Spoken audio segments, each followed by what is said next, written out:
driven by Bob Potter, is the mom of Mikey Flynn. So I think this might be one of the few times ever in Stafford history that a son and his mother have raced in the same race. Even though Bob isn't doing the racing, Bob Potter is doing it. They will be both in the early part of this race. So some more history at Stafford, as if we hadn't had enough today, courtesy of Tom Fern, as it is Cindy Flynn in the ride car. Here we go as they thunder back to the stripe. Double greens are in the air, and Brett the Jet Gagne thunders his way to the bottom of turn number 1. Oh, trouble for Matthews and going around, and there's a 4-car tangle.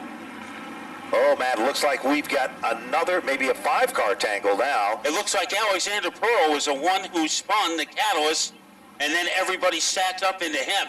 Doulard is involved. Matthews is involved. Mikey Flynn is involved. And that might be Peter LaPucci's car. I'm not sure. The white car to best effort forward. Brett the Jet Gagne got a new nickname called the Leprechaun in the Johnny's Mud Run Action Air Car, the Safety Aspects machine. Since he's got that name, he hasn't been able to find a pot of gold. Or the Lucky Charms. Or the Lucky Charms. Maybe he'll find the magic tonight. He sure looked awesome during qualifying. Let's see how awesome he will look on this double file restart. He's in pretty stout company as Bob Charland is right there alongside as they work their magic down into turn number 1. Brett the Jet guards the inside lane. Here comes Moeller, deja vu. Moeller rumbles to the bottom of the racetrack as Brett the Jet takes it in deeper than most. Here comes Moeller. This kid's got so much talent, Matt. As he come off turn number 4, Moeller by inches. And right there with him, guess what? Marcello Rafano. But Brett the Jet isn't giving up. He keeps digging in the upper groove. Now, Moeller was sluggish during qualifying, losing positions. But right now, he has just picked up the lead in a ferocious battle with Brett Gagne. Here is Marcello Rafano. Right now, he is trapped behind the 81 car. Trying to make a move on the outside is Bob Charland. On Shark Week, you expect the best from Bob Charland. You certainly do, and there's Backeye right there with him as they rumble back to the line. Brian Narducci, he's coming to the front of the class. Battle is for second. Oh, on that circuit by, Charland got shuffled around just a bit. He gathers it back. Plucker is there as they rumble down the back straightaway. Brian Narducci is hunting him down. Here comes Marcello Rafano. He's all over the back bumper of Brett the Jet Gagne. You wouldn't know that's a borrowed motor, Matt. We need one of those in our Cadillacs because it's got plenty of power. Yeah, but does he have enough power to hold off Marcello Rafano? We are about to find out as they go into turn number 3. And Rafano, like his mentor, Keith Rocco, loves that bottom shot in turn number 3. He just wasn't close enough to Gagne to make it happen. Andrew Moeller clicked off the quickest lap in the race, 19.759. 19.759 for Moeller, the leader of the pack. Things start to settle in just a bit, but don't let it be an optical illusion. 5 of the 20 circuits are now into the record books. As they come back to the stripe, here comes Backeye to try to move to the inside.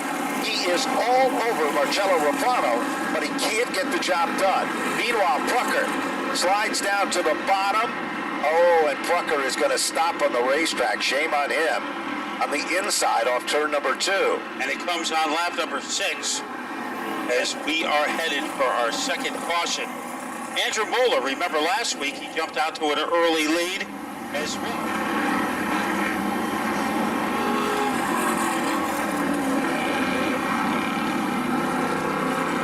So a double file restart consisting of Andrew Moeller and Brett Gagne.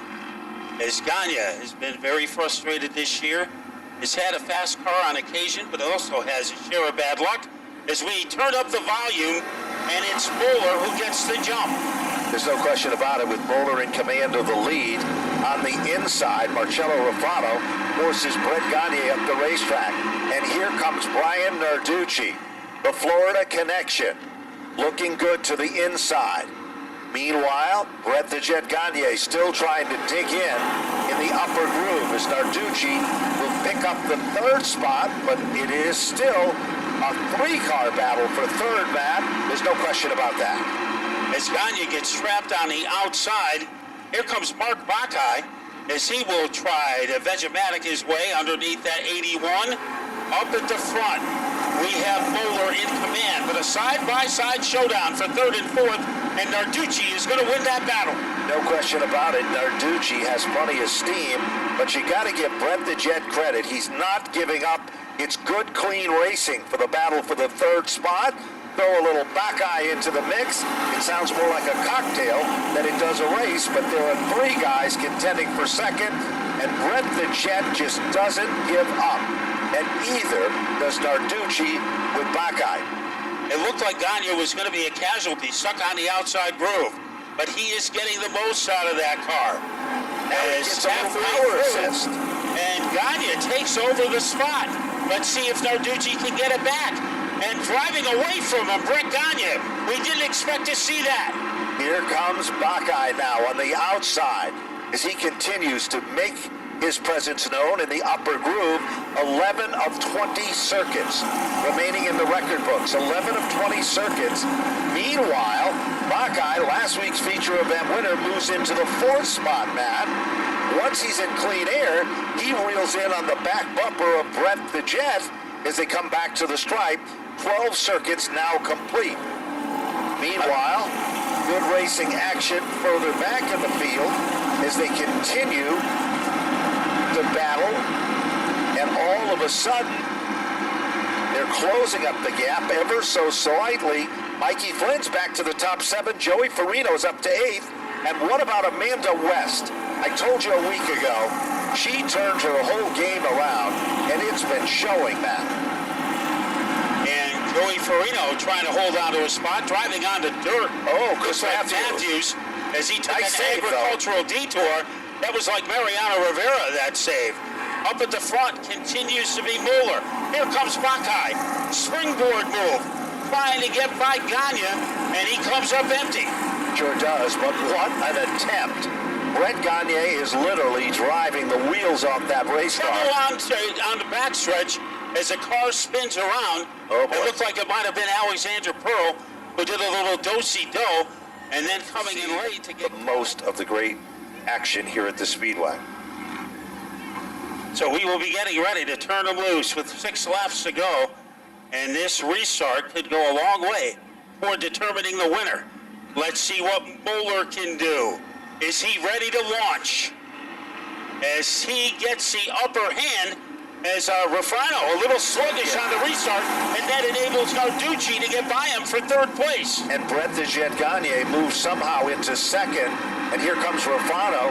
He gets a little bit of extra oomph there, but then Brett the Jet is sideways. Gathers it back there, 3 wide behind him. 15 laps are showing up on the board. Less than 4 circuits when they come to the line. Marcello Rafano is back to the runner-up spot. And here comes Bakai on the outside. But Brett the Jet refuses to give up. He takes it in at a ton as they come back to the stripe. And I wonder if Marcello has transmission trouble in that number 88 car, because he was in slow motion on the restart, and it didn't take him long to get up to speed. The man who is up to speed, Narducci, he is about to pester the back bumper of Mark Bakai for third place, and all by his lonesome, leading by the length of a school bus, is Andrew Moeller. A heartbreaker. Brett Gagne's car develops a mechanical problem. It's off the pace. Here comes Bakai. He's all over Marcello Rafano. Twirling 2s in the air as they come back to the line. Off the turn. Down to the stripe. Matt, it is not over with yet in the quest for second. Marcello Rafano, Bakai, and Narducci. A 3-car Donnybrook for the runner-up spot. Look at Bakai. He's changing his line, Matt. White flag is out. And around goes Marcello Rafano. Rafano in the grass. Everybody stays away from him for the time being. as it was a ferocious battle between Bob cliffhanging ending. And it does And Mikey Flynn, look who's in third place. Yes, the guy who was involved in the jingle before we got one lap into the record books. And what about the guy in fourth place, Bob Charland? He didn't even want to come and race today, and we had to talk him into it. And look how strong he's been tonight. Yeah, he has been probably watching the Discovery Channel all week and Shark Week, but he is ready today, and he is trying to, like one of those great white sharks, try to get to the front of the field with 2 laps left. So this is going to be a barn burner for the last 2. Hold your breath at Stafford Motor Speedway as Andrew Moeller perched in the front row against Brian Narducci. Here we go. Place your bets now. 18 up on the board. The green flag is out. Moeller with a little power assist. Charland changes his strategy, and he changes his line. Meanwhile, Flynn moves into second. and Flynn isn't done yet. Look at Flynn. Down underneath Moeller. Off the turn. Down to the stripe they come. White flag is out, Matt. This is the one that counts the most. Let's see what Flynn will do as they torpedo their way down to the backstretch. Moeller beats everybody into turn 3, and Andrew Moeller is on his way. Off the turn, Andrew Moeller, the kid with a ton of talent, has done it again here at Stafford. He'll take down the win. Awesome run for Mikey Flynn for second. Great for Brian Narducci. Excellent race. Congratulations. Thank you very much. I just really got to thank all these guys at Spafco. We've had a really tough month here with 3 DNFs, and to come back and win tonight is just so amazing. I just can't thank them enough. Tom, Joe, Kenny Barry, my father, Steve, for giving me the best race car each and every week. Thank you guys so much. All right, man, we got to do it quick. We got weather coming in. Congratulations. SK Light Modified winner, Andrew Moeller. He drives that beautiful number 35. Let's talk to our second place finisher, Mikey Flynn. Mikey, the 54 car was on fire tonight, man. I tell you what, also up in the air. Oh, I know. I don't know what happened lap 1. Everybody filed up and, we got into it.